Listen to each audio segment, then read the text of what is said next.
వేదనాదాన్ని వింటూ ఉంటాడు. మంత్రాలు చదివేటప్పుడు దోషం ఎక్కువ వచ్చిందనుకోండి, స్వరంలో దోషం, కోపం వచ్చేస్తుంది. ఎవరిని ఏం చేయడు, కోపం వచ్చి అలుగుతాడు. అలిగి కలుగులోంచి బయటికి వచ్చేస్తాడు. బయటికి వచ్చేసి ఎదురుకుండా తొట్టు ఉంటుంది, అందులోకి పోయి పడుకుంటాడు. నేను లోపల ఉండనంటాడు. నాదం తప్పు వస్తోంది, స్వరం తప్పు వస్తోంది, నేను విన్నా మంత్రం అంటాడు. అప్పుడు వచ్చి మళ్ళీ స్వరంతో చదువుతారు మంత్రం. చదివి తప్పు అయిపోయిందయా, క్షమించు, నీ యథాస్థానాన్ని చేరమని అడుగుతారు. అప్పుడు ఒకసారి మళ్ళీ ఆ బుట్టలోంచి పైకి లేచి మళ్ళీ వెళ్ళిపోతాడు. అందరూ చూస్తుండగా జరుగుతుంది మోపిదేవిలో. నేను అబద్ధం చెప్పాను అనుకుంటున్నారేమో. మీరు కావాలంటే అర్చకుల్ని వెళ్ళి అడగండి, కిందే ఉంటుంది కలుగు, అందులోనే పడుకుని ఉంటాడు.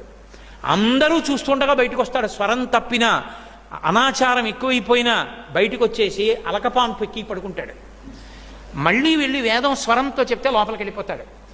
ఆ నాదాన్ని ఇష్టపడతాడు కాబట్టి సర్పరూపంలో పడుకుంటాడు. చిన్న అపరాధం జరిగింది, ఒకసారి బ్రహ్మగారిని నిగ్రహించాడు. ఆ కారణానికి వచ్చి పుట్టలో పడుకుని